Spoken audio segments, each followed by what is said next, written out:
Hallo.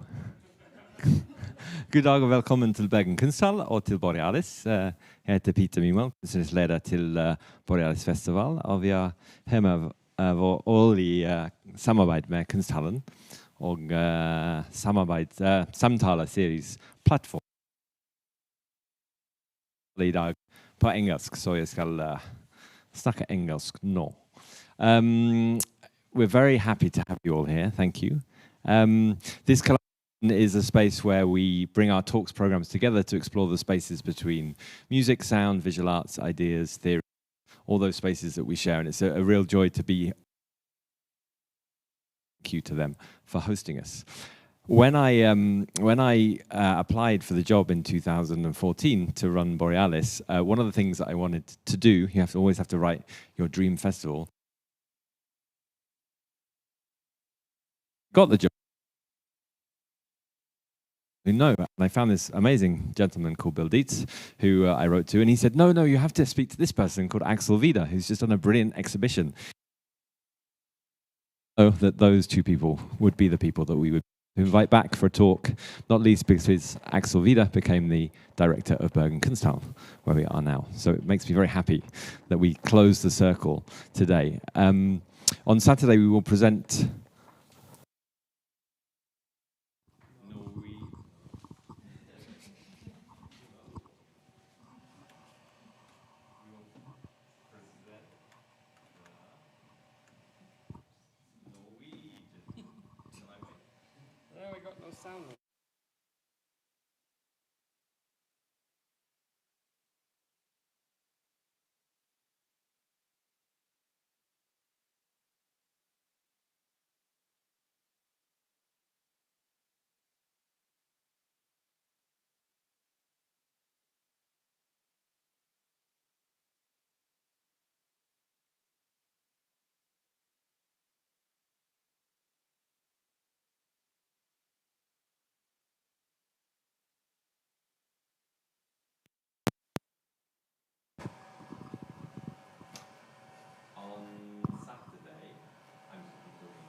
we're going to present the Norwegian premiere of a piece called GLIA,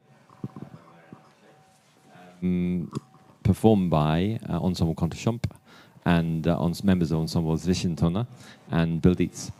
And that's what we're here to talk about today, about the human being who made these incredible sounds and ideas, a life, a presence that resonates long since her untimely passing, and the work and the complexity of all that work as well. So I'm really happy that we have Axel here as a resource in Bergen, anyway, because he's great, but also that he knows so much about Maryanne Amacher, and also that Bill Dietz is here with us as well, and that these two have had a long relationship around the work of Maryanne Amacher and can unpack it for us now.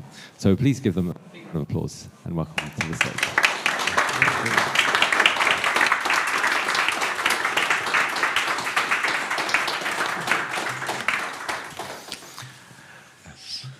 I hope the microphones work now. Yes, it seems so. Hello, welcome everybody as well. I take the word because I'm working here and I'm more familiar with the context, and also I guess my last active engagement with Maryanne Amacher's work is a bit longer ago than Bill's. So in a way, I feel my role is being an involved moderator and discussion partner. So, but it was extremely great to actually see Bill Dietz here in Bergen after a long period of time where we have corresponded occasionally by email, but not met since quite a while. So, and it's a good occasion also to come back to Maryanne Amacher's work and some of the questions actually that we both engaged in various degrees in the work that we did with or related to her work. And we talk through this now in a back and forth conversational format with a lot of images, because there is typically not very much that can be seen about her work, nor heard. It's a practice that's kind of fugitive, and for good reasons.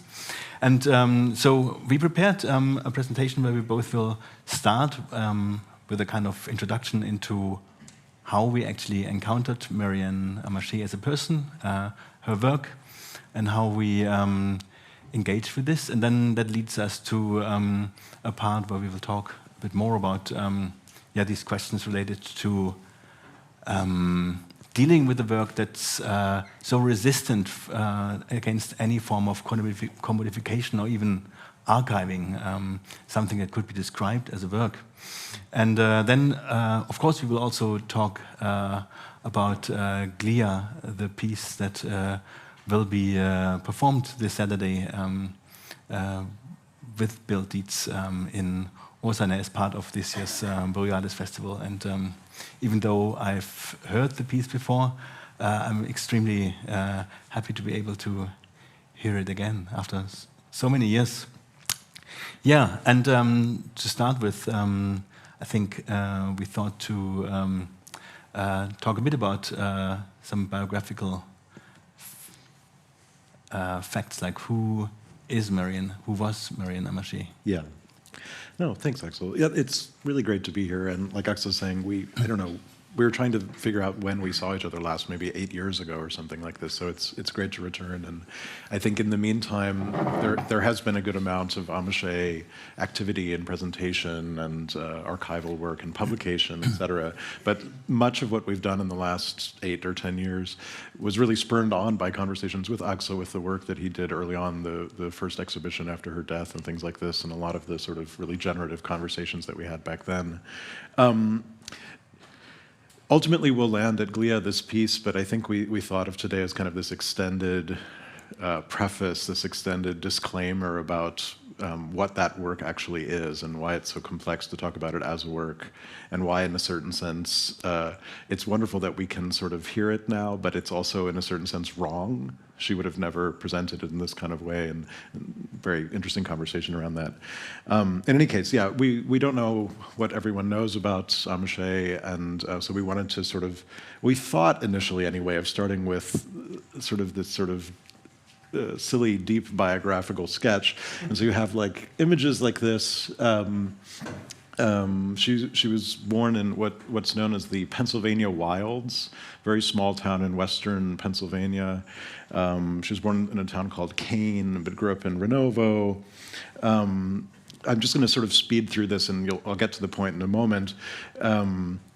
You know, she did all kinds of illustrious things. She was a fellow at MIT in the 70s, working with a lot of really wonderful urbanists, architects, artists, showing in sort of more like visual arts context at that time. She collaborated with, you know, someone like John Cage and Merce Cunningham and a lot of others. You know, became a bit of a figure occupying a lot of different positions in the sort of public sphere, from sort of avant-garde worlds to, in the 90s, performing at Woodstock 94. And she was just a kind of, you know, incredibly glamorous person as well, which I think all of which I say sort of couldn't be further from a certain notion of a kind of modernist academic composer. Really, like she got as far away from that kind of world as she could by the mid-60s and never returned. However, I think, as Axel was saying, like, we also wanted to start from like a place of incompleteness, that there's so much that we don't know, that even though she died in 2009, the materials that make up her archive only found their way into a permanent archive in 2020. They're at the New York Public Library. And even the basics about her actual biography are still kind of unknown. We have these strange, like, you know, of her own biographies where you see the birth date is whited out. And then you see, like, for instance, here, another one, it says her birthday is in 1941. And then after her passing, we realized in her passport anyway that she was born in 1948. So, like, even some of the basic details about her life are unclear, they're complex. And because of that, we sort of thought that maybe it's a more productive way to start to like talk about our personal relationships with her, our sort of entries into engagement with her. And I think, I'm not 100% sure, but I think the first time we met was in the archive. Yes, yeah. Yeah, in this strange space, which was the temporary home of the materials before they made their way into the New York Public Library. This was a storage unit in Kingston, New York, which is the town where she lived since the early 80s, and where the materials were housed until 2017 or so. Yeah, so I don't know, I'll just do like a little funny like biographical thing of my kind of relationship with her. I sort of came to know her work as a sort of very frustrated composer, like was studying music composition at a conservatory around 2000. And funnily, I think that my first encounter with her work and thought was in this book. There's a fantastic text that she wrote for a symposium that I believe was published, or the symposium happened on the 10-year anniversary of John Cage's death. And I think what struck me so much at the time is that her writing and thinking was so firmly like post-John Cage. It was sort of taking his work seriously, but then sort of radically expanding it in a very different direction, which sort of starting with the position of the recipient and of the listener instead of the figure of the artist in a really consequent way. And I think very quickly after that, in this wonderful magazine that a friend of mine published for years out of San Francisco, I read about the first of the 2 CDs of Maryanne's music that were released in her lifetime, which are also strange cases. Like they're, I think in her mind, not like music, they're like raw materials that are meant to create something out of. You know, maybe many of you know this kind of thing. This, I think, came out in 1998, and the second one, I think, came out in 2004 or 5, something like this. In any case, I moved to Berlin in 2002 or 2003, and with her sort of in mind and her ideas in mind, I saw her perform. It was at the 25th anniversary concert of Freunde der Gute Musik, this presenting organization in Berlin. It was a double bill with her and Eliane Radig. And I very sheepishly approached her as a kind of fanboy at the end and introduced myself. And through sort of chance circumstances over the years, we became quite close, and I worked with her on many of her sort of European projects after. There's sort of silly picture of me looking like a 100% different person.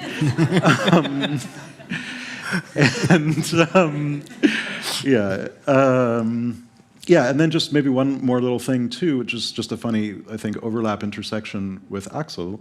The first project I actually worked with Amacher on was at the Volksbühne in Berlin. It was sort of just a one-off kind of concert event, which is something that, honestly, in my understanding, she kind of hated doing and didn't really see as the core of her work, but she did do it, and I think she was kind of into the Volksbühne as a kind of hip event, and this was part of a larger series, this Ersatzstadt context.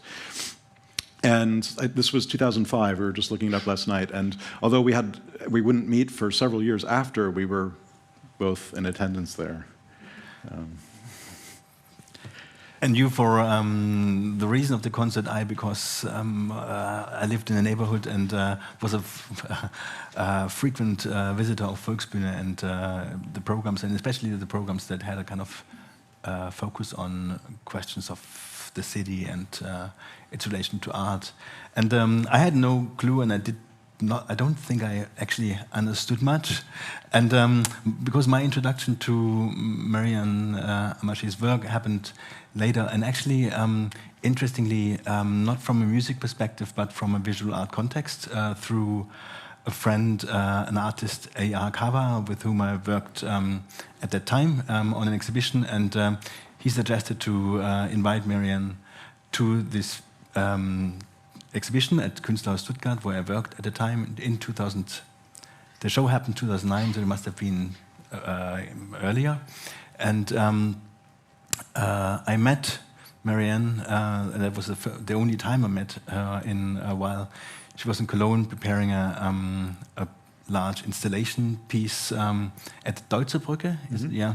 And we sat for 4 hours. I grasped the complications that might result from an invitation to her, like just seeing the capacities that we had as an institution at the time and the kind of needs that her practice would require.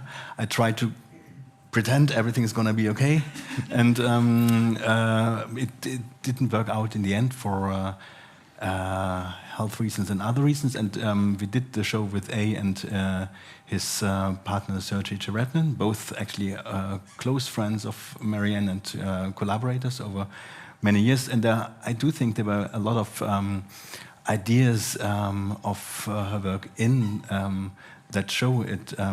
Sergei installed a big sound installation with a sound piece that played at a kind of random but scheduled interval, and that really made use of the exhibition space, actually the whole building, as a kind of sound device that was activated with the piece playing in the spaces. So something that in the early days of Amacher's work played a really crucial role. And actually during the running time of the exhibition, it happened that Maryanne passed away, and A told me, and so it happened that I stayed interested and also kept the conversation with A, Sergei, and then two people, Micah Silva and Robert The, who took on the, I guess, legal ownership, but also the care of the archive. And so we started planning for a first exhibition of something like a work, and which required actually starting to investigate and sort through the archive. Yeah, this is one image. Bill showed already a picture. This is in an, I think, slightly earlier stage.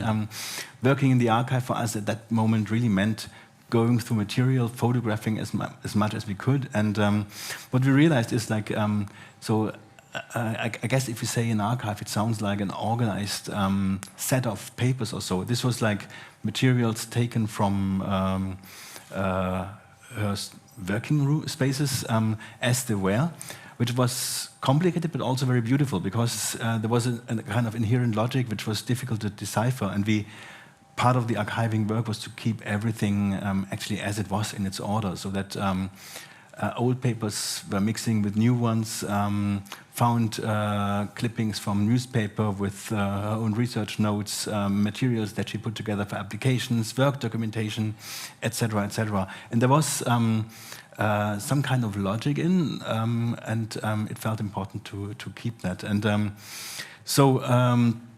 but we were also confronted. This is more snapshots from archiving work. This is actually Bill and me buying something that was always needed, like plastic, I think, zip bags for preserving fragile materials. And I think we bought, literally, we emptied every store that we could find in Kingston. Yeah. So, but the main activity was actually photographing, making replicas that we could use and study without actually interfering too much with the original papers. This is an outside view of the storage. It was kind of romantic, actually. And we worked there for weeks. I was there twice, and I think each time for a longer stretch of time, basically looking through the whole set of papers that was stored there. And then, just to come to the point, the first show that we did then in New York at Ludlow 38, a space that Goethe Institute ran there, with a kind of nice opportunity to do kind of a free, to do shows that were quite freed from any kind of institutional expectation or so. So we could do something that was quite radical also in its take. So because of the nature of the work and the kind of ephemerality, we only presented printouts from reproduced documents. And what we said as the topic was to actually go into one work complex that I was very fascinated by, City Links, an early series that continued over, I think, 10 years or so, in which Amacher worked with sound from distant locations that were then either transferred via high-speed telephone lines. At that point, I think it was 15 hertz, the sound quality of 15 kilohertz, the sound quality of I think FM radio roughly, and she was either mixing that and transmitting, for example, in one of the first pieces in Buffalo through a radio station, or using it for long-term listening projects, understanding the sound of a site that's off-site. And I was fascinated by these projects that dealt also quite heavily with ideas of information technology and early cybernetics. Not very clearly, but there's an idea of these kind of feedback loops, taking the sound of a city and then playing it back via radio station to an indeterminate set of visitors. And but our only way of presenting these projects was to actually make documents available, whatever we could find, through these kind of sheets, and it was kind of impossible to restage anything, or to, there were no sound, there were a few sound recordings, but they were not framed as works. So I think actually in that exhibition we had a kind of sound screening in a second space, but it was really also presented as raw material. And I'm still kind of really amazed actually about this result. Very cheaply typed and layouted raw booklet with all the kind of information that we could find, in which we reconstructed CD links as a series and how it developed throughout the years, and how various sound sources were also used in further projects by Maryanne Amacher. And mostly some of them in a music context, but often in academic or arts contexts. Yeah, here's just a few more pictures. This is, for example, a typical document that we found over and over. I think this is Boston, in the New England Fish Exchange, a window in which a microphone was installed. Yeah. I could just chime in for a second. Like, I think in the top, I don't know if you can see, but in the top there, in the top of the window is actually the microphone. Yeah. And under this sort of pile of trash is the amplifiers and sort of the broadcast equipment. The only thing I would just add to, just to sort of underscore something about like where we're headed towards GLIA and such, is in these pieces, I think it's really key, like as Axel was saying, that there aren't really recordings of the pieces. Like, these are sound works that are not constituted by particular sounds. So for instance, she would sometimes present a particular work of City Links, like there's one called Everything in Air, here it is, in different contexts, and it would be presented as Everything in Air, and yet there would be no same sounds between them. Like, so the sounds are not the thing that constitutes the work. And it's, her writing is so interesting. At that time, she talks about what interests her in these works, for instance, is the construction of presence. And she means that like very, like, not abstractly or theoretically, like very concretely, like how a sense of liveness or presence is literally constructed by particular material modes and things like this. And I think for her, like something like that is more like how a work is constituted than by a particular sound.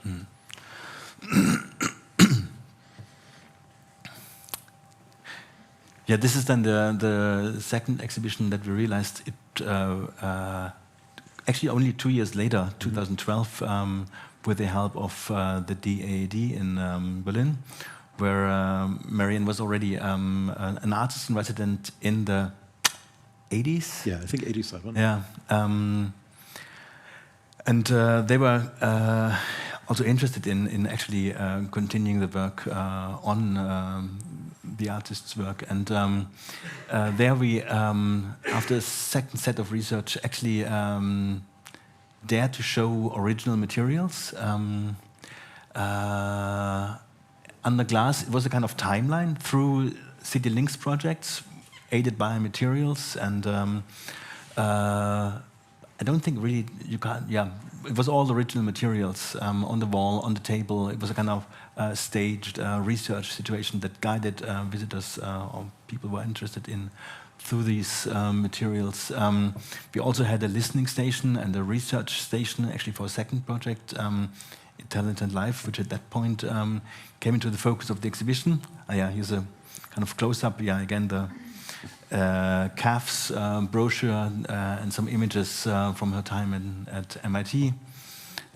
This is actually one of the most beautiful artifacts that is also amazing that it's part of the archive. The telephone box, the connector where the cables to the 15 kilocycles telephone line went off with the tags attached to the cables initially. The palm trees. Do you want to say something about the... I don't know. It's, I think, maybe something we come to in a moment, but I think part of the demands of her work and of thinking about an archive or how her work challenges the notion of an archive has, from the beginning, required a much larger interpretive lens and I don't know, the palm trees and the plants just, they seemed like an important addition. In her studio in the 1970s in Lower Manhattan, it was full of plants. And we find these wonderful photos, strange photos that she's taken, like tons and tons of them, of her plants. I don't know, I forget what the rest of our thinking was, but somehow in just sort of creating a very different kind of atmosphere, it was important. It was also like this interruption of the kind of documentary aesthetics to bring something in that's extremely personal, maybe more our kind of fantasy of what might be fitting than an accurate kind of representation of a work situation. Exactly. But as I say, like this question of interpretation became really crucial for that project in Berlin, because besides the exhibition, which was kind of tried to be kind of to the fact and to the document, we also got access to a wonderful the Funkhaus in der Leperstraße, the former East Berlin recording studio with amazing spaces made for classical music recording, with these kind of the big windows with the recording booths, so we got access to actually install a good sound system and test how sound recordings could be restaged in a way that would produce a kind of to bring the work further and to try to create pieces that are working with the material, are made by others, by a research group of former collaborators. Did we use then already the term Supreme Connection? I think so. I think so, yeah. Which was a fictional production company that Maryanne used in some of her later written treatises. So we had, I think, 2 sets of a week in which we could test day and night, and then each 2 weekends of events of sound screenings, where the public was invited to actually join for a quite extended duration, and then also talks with collaborators, but also people we thought would be interesting, who knew her, to discuss the work from different angles. I think here we have Nora Schulz, a visual artist, also former student of hers at Bad, and now also again working with you on current projects. And on the lower image, it's Catherine Christa Hennigs, also Berlin-based artist, in conversation with you and Robert.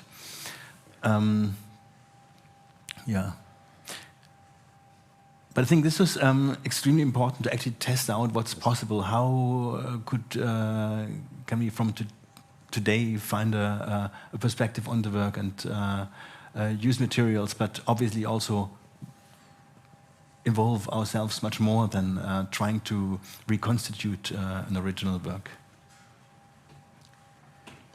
yeah, and this was actually the third part. We also managed to perform 3 works in a way that exist in a performable format. Petra, this is here, I think it's a piano concert in preparation for 2 pianos. It was Marianne Schröder, Swiss piano player, and Stefan Cherepnin. And then GLIA, I think that was the second performance after Karlsruhe at KM. And then also we screened tours, which is actually another way, like tours by Charles Adler's documenting a Merce Cunningham piece with a sound track by Maryanne Amacher that also requires quite a sophisticated sound system. And we could screen it at Arsenal in Berlin. Yeah, then do you want to continue with Sure. I mean, I can also just say to you about this particular Berlin 2012 project. In a sense, I think it was maybe the most important moment for Amacher's work since her passing. It was incredibly generously supported and funded and organized, and so this team of us, I think there were, I forget, 7 or more of us, were able to spend, I forget, something like several weeks, at least maybe a month in Berlin, sitting together, thinking together, and it was the first time where we had that amount of space and time to reflect on what to do without her, essentially. Like how can, or can the work continue without her? So it was an incredibly generative moment. At that time, for instance, I put together the first, it was not public, but sort of internal collection of her writings, which we all sort of read together to sort of, come to terms with the sort of conceptual frameworks that she was working in. And then this project in Nalepestrasse was the first iteration of a sort of particular interpretive paradigm that we've used ever since then, which is, as Axel said, it's called Supreme Connections. It's this kind of collective interpretive format in which we, a group of, it's not a fixed group per se, but a group of former friends, collaborators, and some people who didn't know her but are particularly invested or engaged with her work, come together. And the key thing that we realized is instead of trying to reproduce any given work, because she would have never done that, because the work, as I said before, is not necessarily constituted by particular sounds or by a particular instance or iteration, we found it much more productive to try to reproduce her working methodology. So we would go into a new space, a space where she has never been, per se, but with her materials and with our knowledge of how she worked. And we tried to enact that working method in the new space. And so it leads to I think, really interesting situation, but very peculiar, where like one can never claim that these things are works by Maryanne Amacher, but you can maybe say that they sort of are a part of the work of Maryanne Amacher, something like this. By a very nice chance occurrence, right after the Berlin show, our friend A.R. Akawa was doing some performances at Tate Modern in the tanks, which I think at that moment in 2012 were just briefly open because it wasn't really even fully finished. It was the sort of little premiere of the tanks. And I don't even know what exactly happened, but like maybe A needed to be somewhere else for a week, and so he got Catherine Wood and Stuart Comer to basically give us the space for a week, and we were able to sort of continue this Supreme Connections working method there. It's just because of the palm trees are back. This was some kind of plants. This was hilarious though, because we got the plants just from the offices at the Tate, and there was also in the Turbine Hall, Tino Segal's piece was happening, so we had to sort of wheel all the plants through the middle of Tino Segal's performance. And yeah, so it was kind of an interesting situation in the tanks where we had like sort of open working environment. Well, we spent maybe a week installing, figuring things out, and then had like formal presentations at the end, including a conversation with Axel. And you see a little bit of the, I don't know, character of these things, where we've always in the Supreme Connections presentations sort of tried to include the archivalness in the presentation. So we use sort of like means that Amacher may have used, and just as a side note, I don't know if many people know, she did do quite a bit of visual work as well. So we sort of try to use her different methods, frameworks, but to sort of feed back the questions of the archive into this. So in a strange way, we had this crumpled piece of Mylar, and there were projections of like archival documents on it that were being sort of fractured throughout the space. I don't know. Yeah, you just see little bits of it. Just kind of, we can go through these kind of maybe quickly. We were able to do another really remarkable iteration of Supreme Connections at the Stedelijk Museum in, I think, 2017. And what was really special about that is that we were joined by this person, Keiko Prince, who was one of Maryanne's oldest friends. They met at MIT in the 70s, and I think that Keiko and Maryanne were speaking on the phone almost every day. And Keiko, I think in a way, not only brought like this incredibly deep understanding of Maryanne's thinking and work, et cetera, to the project, she also, I think, is more radical than any of us. So she sort of challenged us to push this methodology much further. She sort of really doubled down on this idea that like the way to properly, it's the wrong word, but properly deal with Maryanne's work is not to try to faithfully reproduce anything, because her work was fundamentally against that idea, but rather that we had to sort of amp up the interpretive dimension, that we had to put more of ourselves into it. So for particular iteration, Keiko made us all costumes. And it's a long story, but for this particular iteration, we were engaging with a format that Maryanne called the mini sound series, which is a sort of serial format in which like there are sort of episodes that are meant to be experienced, sequentially, that engage different parts of a building for like an architecturally staged installation. So this is one of the episodes that happened in this sort of interstitial space, if you know Stedelijk, sort of in the basement, I think. And then there was many things that happened in their sort of boring kind of concert space. But again, you see like we have these kind of strange archival documents combined with costumes and a fog machine and fake plants. And just speeding through a little bit more, I think the last iteration of Supreme Connections we did was in 2019 in Philadelphia. It was like a co-production of this organization Bowerbird and the New York organization Blank Forms, who we've been working with for many years now. It's Keiko again, and here's Nora Schultz, who Axel was mentioning before, was with us in Berlin in 2012. And this is Amy Simony, who she's a wonderful historian and writer. And if you're all interested in Amacher's work, she's written the first monograph about Amacher that was just published by Oxford University Press. And Amy and I also co-edited the volume of Amacher's selected writings that came out a few years ago as well. In any case, in this particular instance, we worked in this church in West Philadelphia. It was a sort of interpretive way for us to try to approach a particular work of Amacher's that she made, I think in the, I forget, late 80s, early 90s in Philadelphia, that was called the Bi-Orals.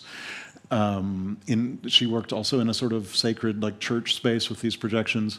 But in this particular case, the projections were also, again, of these sort of archival documents. Nora Schultz, part of her practice, I don't know if you all know her work, but involves making zines in a sort of expanded sense. And so she made a zine out of these kind of archival documents surrounding this piece. And we sort of projected that throughout the space while we did the sound stuff. Yeah. I mean, maybe it's a good question. Like, since a lot has happened, as you mentioned, and the books that came out, actually the archive having a permanent home. Where are things with that Also the Maryanne Amacher Foundation, also housed by or umbrellaed by Blank Forms. Yeah. So it's kind of a bit of a long story, but the archive was in a sort of very in-between state in which it was frequently inaccessible for pretty much 10 years after her passing, which was complicated. But finally, in 2020, we made this arrangement with the New York Public Library, and all of the physical materials have been transferred there. Unfortunately, as you probably all know, like libraries often move very slowly. So the materials, I think, are still sort of in the intake phase. Of course, 2020 was also the start of the pandemic, so I think that significantly slowed things down. Over the years, starting with Axel's work in the archive, we did produce a kind of informal inventory of all the materials. I think there's roughly, I forget, 150 or 200 boxes. It's quite a lot of material, including tons and tons of undigitized audio. In any case, the library is doing its own kind of cataloging of the materials. That's the first step of their process. And so while it's in that phase, unfortunately, everything is inaccessible.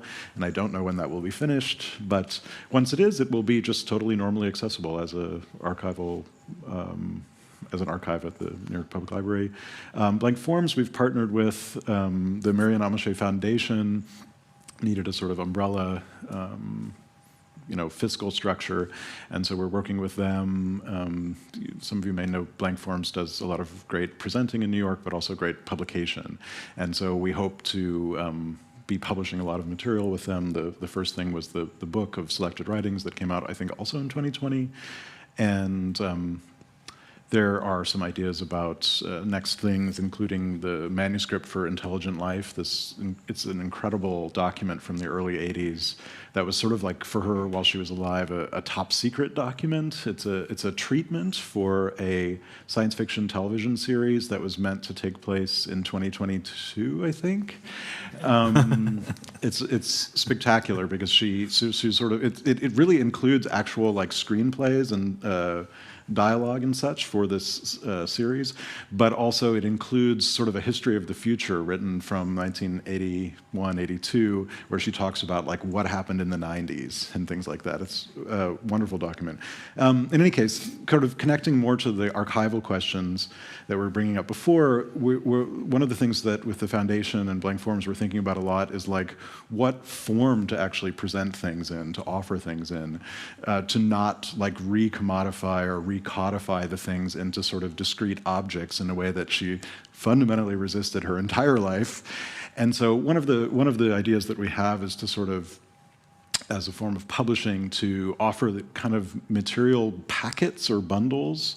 The way she would create a work was often to draw on a sort of repertoire or library of audio that she would refer to often on for years at a time, or she would have the subtlest variations of different pieces of audio, as well as sort of different like conceptual framing documents, theoretical reference points that she might have been dealing with at the time, so that if one were to sort of buy or rent or whatever, take on a piece by her, you would sort of receive the constellation of materials and be forced to sort of reckon with it in the way that we are as interpreters when we do a project like Supreme Connections.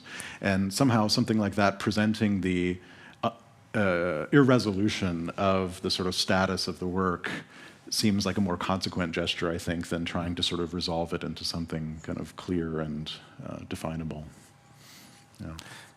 I just had to look because there is this precursor of this type of library project in her own work, Red Season for You, which I only know as a description. I don't know if actually the project ever existed in its kind of as a kind of recorded something. Yeah, which was supposed to be this 11-hour-long sound library that could be used for private use, but also for public performances. Exactly, and that's already, I think that's maybe even in the 60s. Yeah, incredibly early. She's already thinking in these ways. And that's, important. I think there are a few documents in the selected writings that Amy and I chose to include because we wanted to also dispel the idea that it's somehow impossible to publish or share the work. And it's true that Amacher did sort of resist certain formats. For instance, in the late 60s, she was invited to make a record for Nonesuch, which was a sort of legendary series at the time. Very famous things came out on it, and it probably would have been great for her career. But the vinyl format is just sort of incompatible with her work. Like, vinyl has very little dynamic range, and the dynamic range of her work, like the loudness of it, was often like more than twice the capacity of vinyl. So like it was just literally physically impossible at that time. However, as sort of different formats come out, digital formats, different conceptual formats, she was all for trying to release things. Unfortunately, none of her proposals for publishing her own work were ever funded. So in a slightly tragic way, one of the documents we include, for instance, in the selected writings is an unfunded grant application from the early 80s in which she proposes a particular format for releasing a work of hers digitally. And it's actually really fascinating. It's a very long work that was meant to be performed simultaneously with John Cage's Empty Words, so it's 8 hours long, and her work is a totally separate work called Close Up.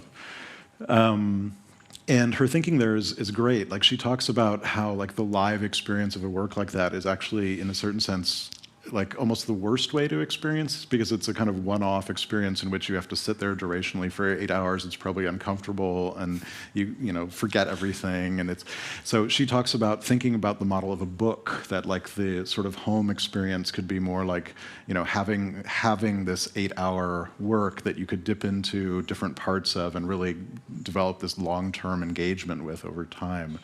And so in any case, there's an NEA grant application which was never funded.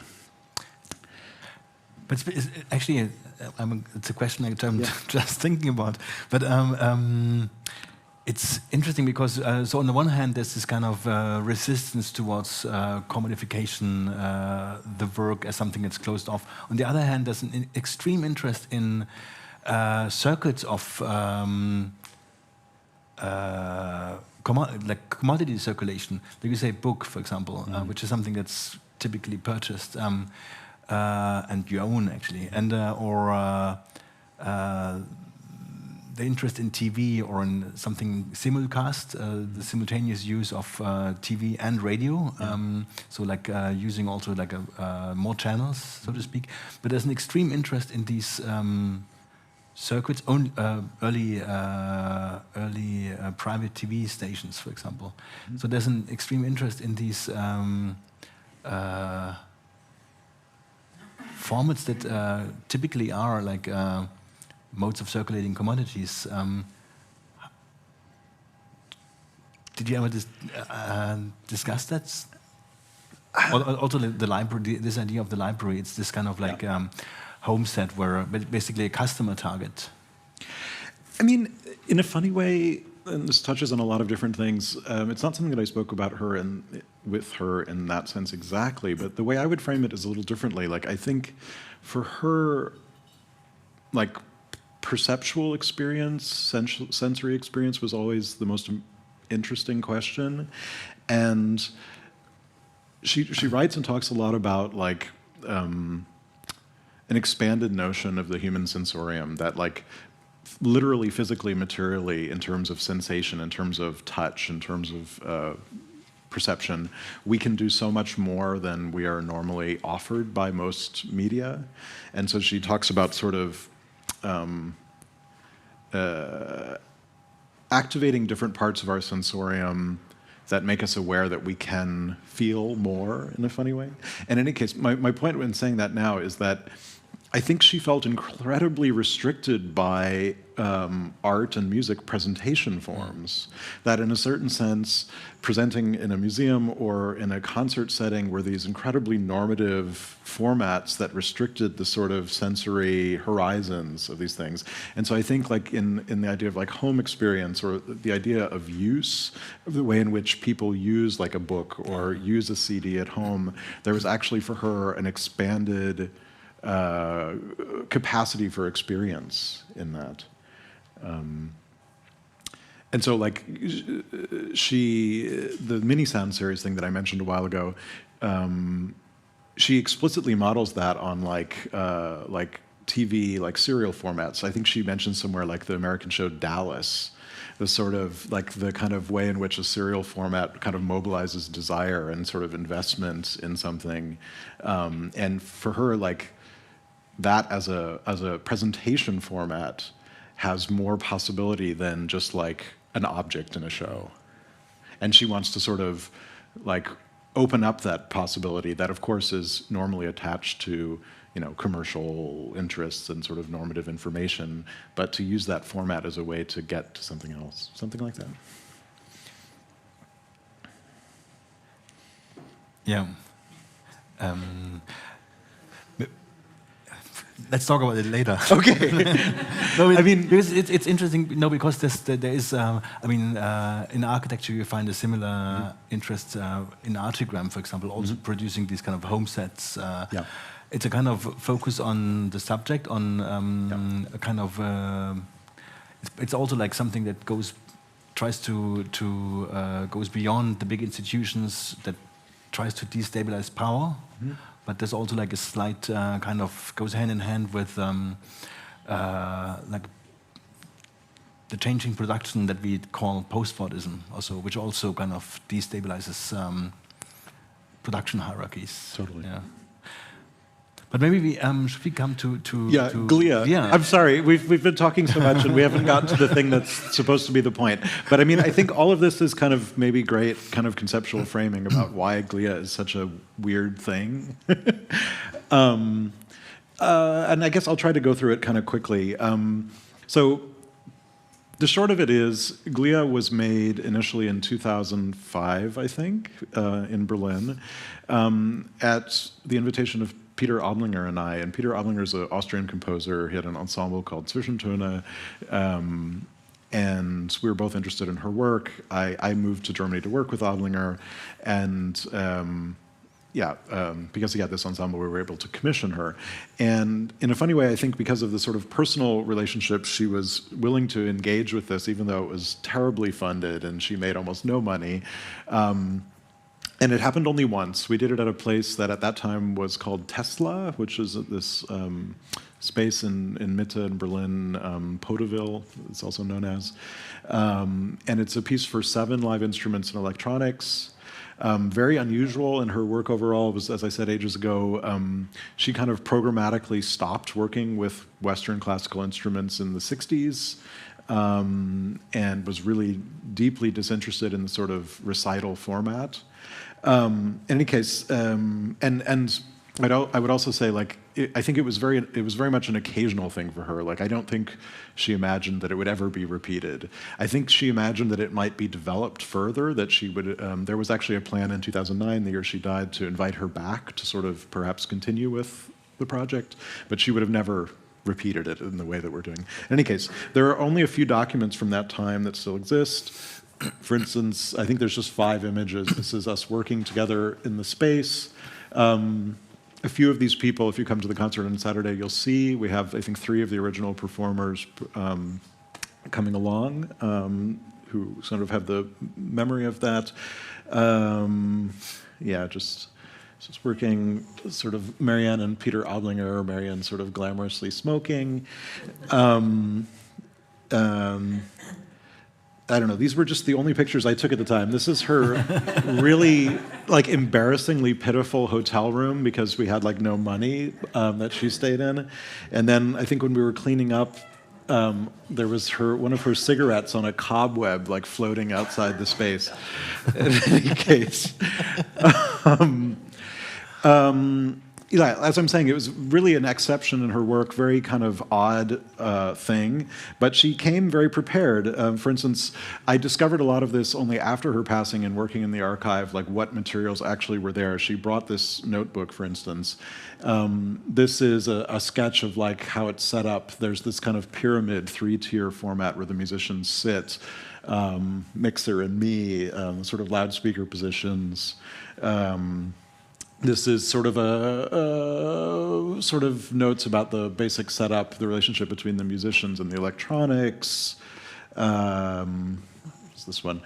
This actually starts to be a sketch of the actual piece itself, based around particular bits of audio, like the electronic audio that she's using.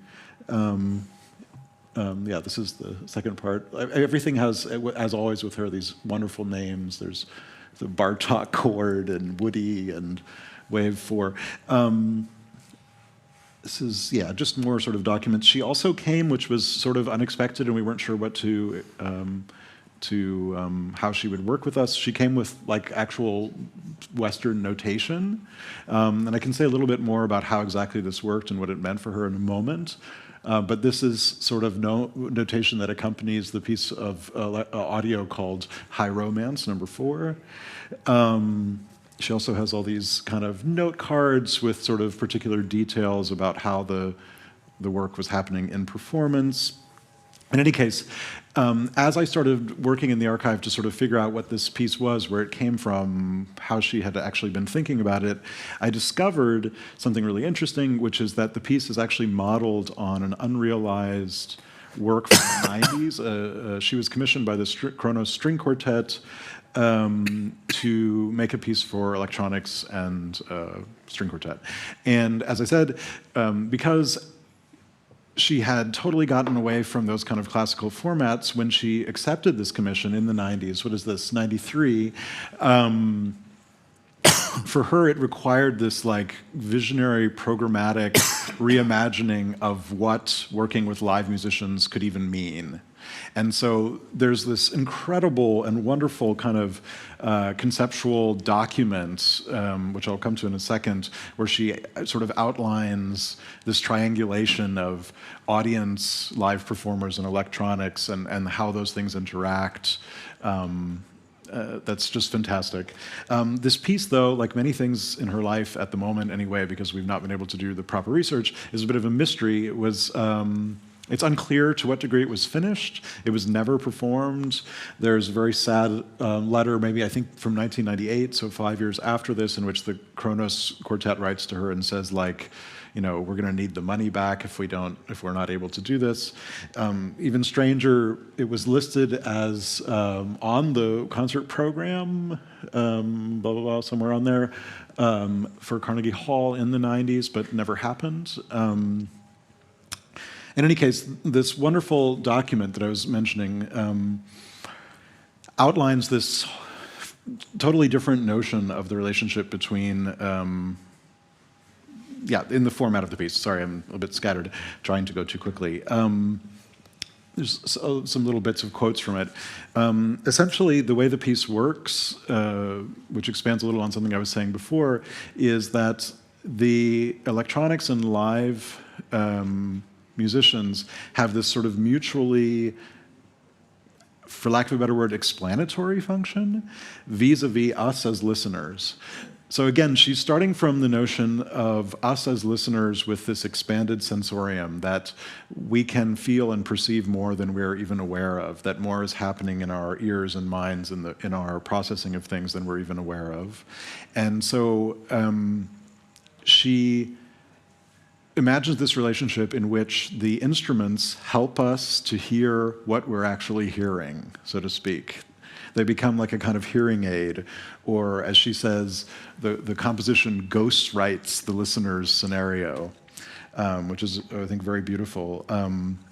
And so in a very literal sense, for instance, in the electronics, you may be hearing a particular sound, and that particular sound, you know, whatever, you recognize it, it sounds like a sound, but that particular sound is perhaps also evoking particular autoacoustic emissions from your ears. It's eliciting other modes of vibration, other things happening in your perception that you maybe aren't so aware of because we're not trained in the ways we're trained to listen to pay attention to those kind of things. However, what she does in this piece is she will have the live musicians double the sound that is happening in your ear. So the live musicians sort of guide us to what is actually already happening in us. So that basic concept, which is not at all a basic concept, but that basic concept is exactly the same for GLIA, for the work we're doing here. So she sort of, in a certain sense, we don't know what happened with the string quartet, but she has all this material around it. And so she brings the material and the ideas to Berlin in 2005, and that performance is a kind of a sketch of what that 90s work might have been. I can just show super briefly, because we don't have so much time, but there are tons and tons of materials from the 90s about this, and all kinds of things. For instance, this is, I think, a sketch of the entire piece, like the sort of meta-structure form of the piece. There is also, like, fully notated things. And I can say just very briefly about the notation, not to get too nerdy, but this kind of like latent sound thing that I was talking about is always present in her notation. Whenever she has like a notated sound, like an interval here, she's imagining what does that interval elicit inside the listener? Like what other processes is it setting forth in the hearing apparatus? And so she has like all of these calculations here where she's literally, and it's actually really simple math, but calculating out what other tones, additional tones, as she would say, are being sort of evoked by the sounding intervals. And so she's always thinking like simultaneously of like what's happening inside us and what's happening outside. Yeah, and then there is actually this full, with time code, like map of the piece, of what's happening moment to moment. So it's all the more mysterious that it never happened, because it actually seems potentially quite finished. Yeah.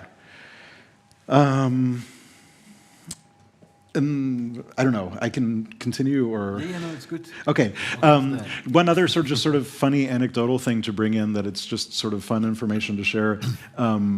There's this odd like 3-tier sort of pyramid structure in the physical setup of GLIA that you saw like in those really old bad pictures. And this comes from a really interesting source. I think also in 2005, right before she came to Berlin, she had been in Mexico outside the Pyramid of the Moon. She made a large installation for a public square in Mexico City. This is a whole amazing story of its own. She, as is sort of typical with her, she had been like less excited about like the Sound Art Commission and more interested to read that in the area near the commission, there was some really interesting research, scientific research on muons, these kind of cosmic particles going on. And there was like a muon detection thing in a cave underneath this pyramid. I can't explain why, but there was. And she spontaneously reached out to these scientists, and they invited her to visit their muon facility in a cave underneath the pyramid. And so she went there, and all of the source material for this new work that she made for Mexico City was based on or not all of, but most of the new material she made was based on recordings she made there. It was this incredibly spontaneous last-minute thing. I think maybe she received news that she could visit this site the night before she left. And so she brought with all kinds of different sort of sound eliciting materials, including like a cake pan and like I think there was like a toilet brush and a chain, and just sort of played the space. It was also like recorded kind of badly at the time, like on like mini disc. Yeah, and then she made these new works out of it. And part of why I mention this is the pyramid thing, which then comes into the physical setup of GLIA, but also she uses some of that material in the piece GLIA. Yeah, as I said before, this kind of 3-tier structure, and I can just sort of, I will shut up soon, but yeah, I can just show you the different iterations of GLIA over the years. This was the original setup, which you can't really see anything. This is another really bad picture from ZKM in 2012, which was the first time we restaged it without her. Then again in Berlin at the big presentation that Axel was talking about before at the Hamburger Bahnhof. Then several years later, when Ensemble Contrechamps got involved and the organization Kammerklang, we have Emily here in the audience who helped make this possible, we kind of came together with some of the original performers from the ensemble and members of Ensemble Contrechamps and Lucy Railton, the Swiss organizations. This was in Geneva in 2019, and then we did it at the ICA in London, also in 2019. And then we did it just a month or so ago in Berlin at the CTM festival twice. And then this is the space here where we will do it on Sunday. And I don't know, I feel like I've talked way too much, so I will stop talking or whatever. I actually don't know the time, but I only see that the presentation runs for 70 minutes. I'm not sure.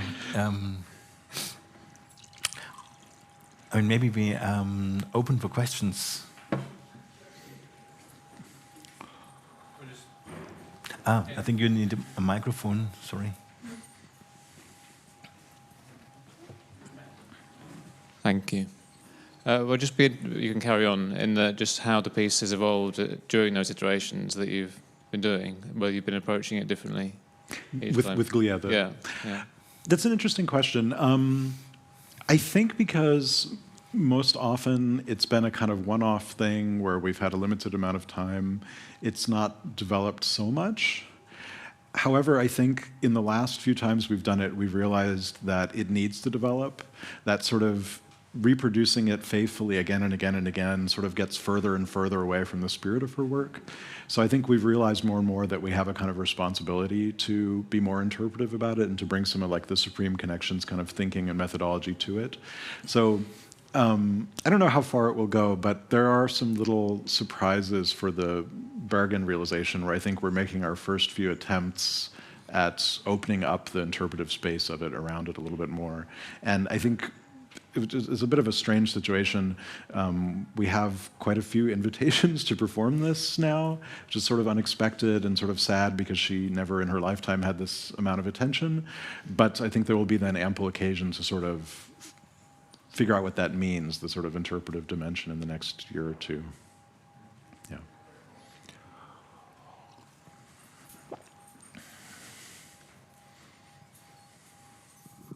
Thanks. Sorry if you mentioned this already, but can you explain the title?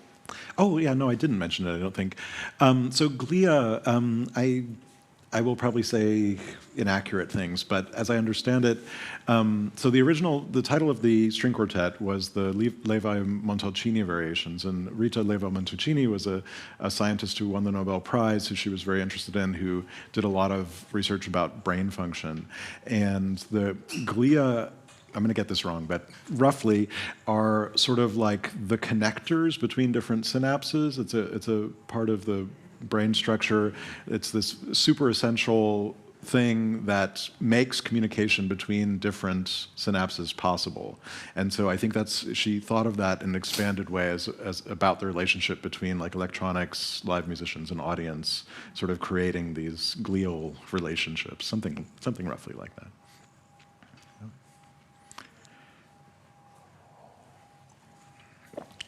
Hi, thanks. I was just wondering about something specific that you just mentioned with the recordings that she did below the pyramid in the cave.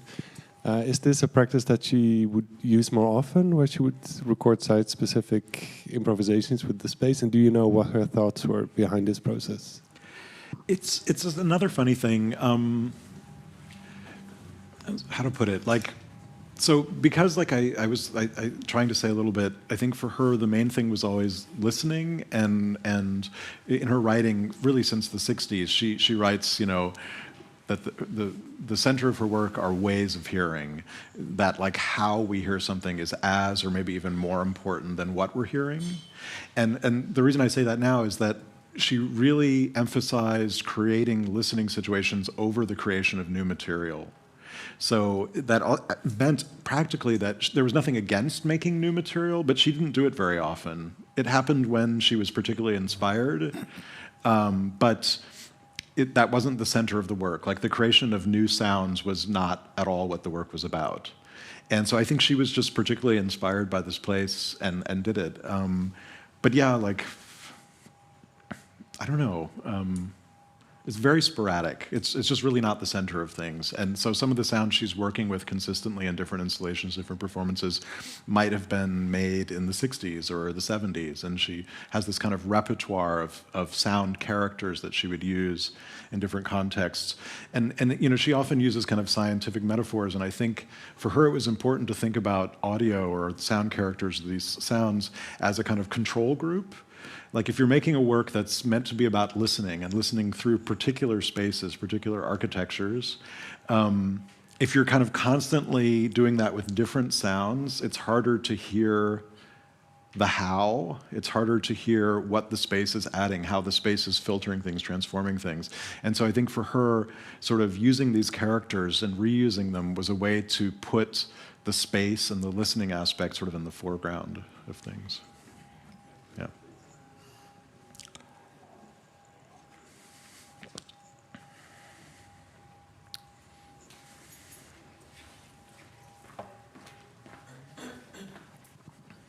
Thanks. I was wondering if you could talk a bit more about her visual art practice, which is something I've not really heard much about before, and where we can, or what that is, and like where, if at all, we can see it, basically. I mean, visual art, it's, I guess like the work really exists between the working areas, so it doesn't really kind of situate neither in music as we know it, as something that can be performed, nor it's really kind of an artwork that fulfills criteria of classic artworks. So it's really something that develops between these different areas, and not so much as a medium, but more as areas of or places, systems in which you could work. So, and this includes also research facilities such as MIT or other places she worked with. And but she did work in exhibitions. Some of the works manifested as installations, and I think often with found materials, often with some kind of sound component, but not necessarily focused on a kind of audio or sound art piece per se. There was this exhibition at DAD that she realized in the 80s after her stay with as a fellow for a year, and that was really, I guess, an attempt to realize as an exhibition something which she tried to do actually as a it was a spatial, an attempt to realize spatially what she imagined as this TV series. But it was, it looked a bit like a flat, I think. That was equipped and you could guide it through, and yeah. So I think we talked about like where to situate her practice a bit previously, like, and it feels like every working area or every category that exists feels somehow ghettoizing to the way that she kind of had her foot in many kind of in between all these distribution systems.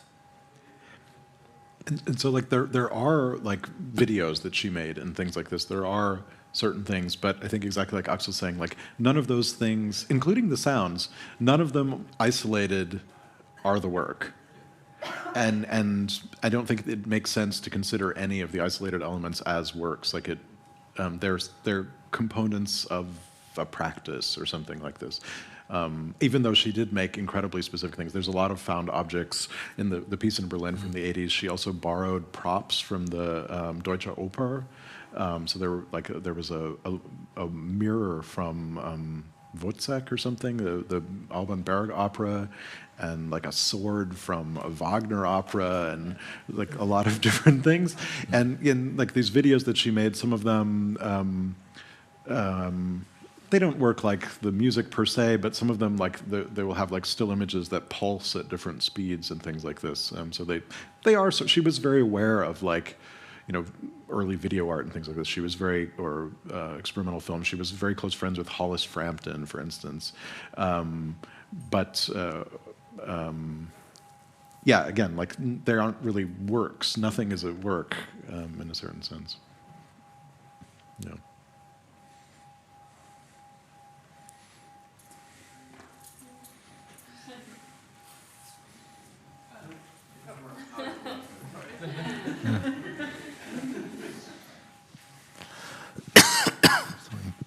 Thank you very much. I'm glad that we can add a clearer photo to your archive of bad photos of stage elements. I get the sense from reading about Amacher that she was kind of simultaneously acclaimed by her peers and wildly misunderstood.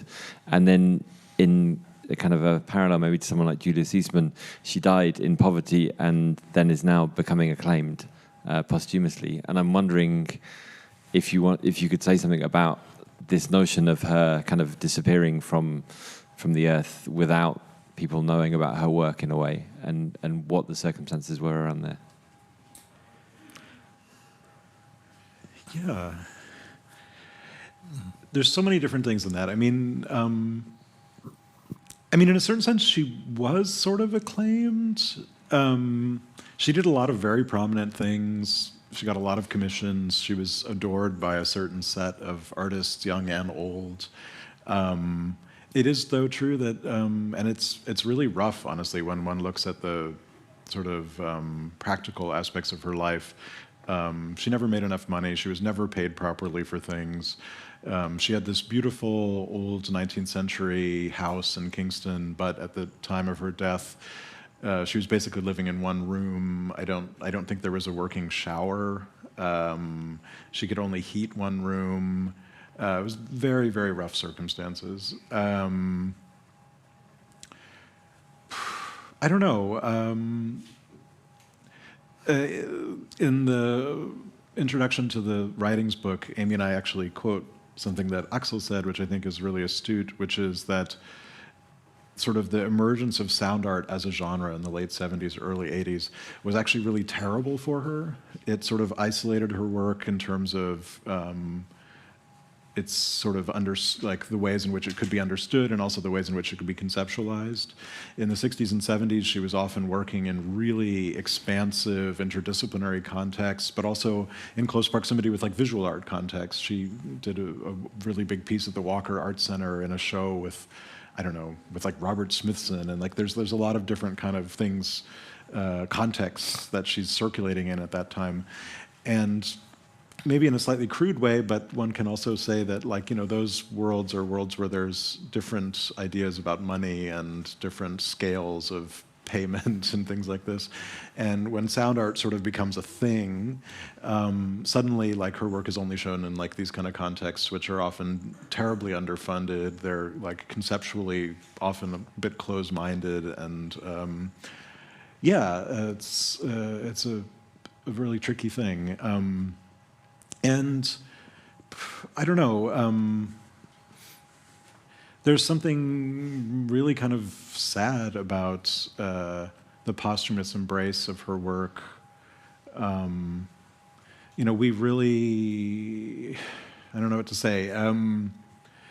Until the materials found their way into the New York Public Library and until the book came out, I think a lot of us around the archive and foundation were a little bit gatekeepy about the work. Like, we really wanted to make sure that if something was going to happen publicly, it happened in the right way, because as soon as she died, there was a really gross, like, vulture-y, like, bunch of people jumping in and like, oh, now that she's gone, can we do this? Can we do this? Can we publish this? Can we immediately do all kinds of things?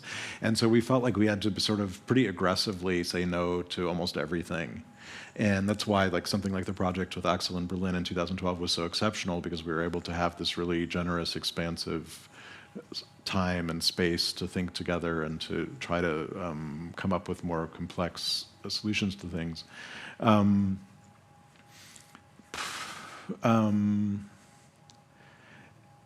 GLIA is a really weird piece in terms of that question, because, as I've said, like, it's something she wouldn't have done, so I think I kind of constantly feel like we're sort of misrepresenting the work by it being played as often as it is and in the way that we do it. At the same time, it is one of the things that, in a very literal sense, we can do. It's within the memory of all of the performers. We have all these very concrete materials. And so, like, I don't know how to put it, but it came up actually in Berlin. I've been thinking that maybe we need to frame GLIA a slight bit differently. Like, we need to present it explicitly interpretively, a little bit as we do with the Supreme Connections things, where, like, we don't claim that it's a work by Maryanne that can just be done. Rather, we claim it as, like, this ongoing interpretive process of engaging with her work as a whole. And in that sense, that it maintains a kind of speculative dimension where it's not like a resolved, repeatable, containable thing. It's just it's our ongoing engagement with the sort of problem of her work. Something. I'm sorry, that was a bit of a messy answer, but I don't know. Oh, the question is already a while ago. No, it started somewhere different. Yeah.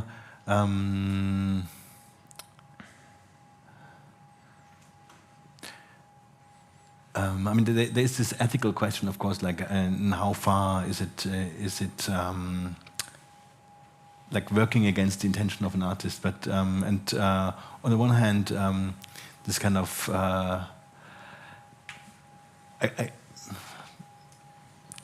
it would feel wrong to publish things she would never have liked to publish, but I do think it would be also sad if the work would just be kind of forgotten. So I think it's really important to find ways and, as I say, like, deal with the problem, stage the problem, or make the problem actually productive by maintain and support a discussion and practice with the work. And actually, yeah, basically to try and find forms that are more sustainable, also that keep the work developing and the knowledge about the work, and not close it off and put it on the record. Yeah. Yeah.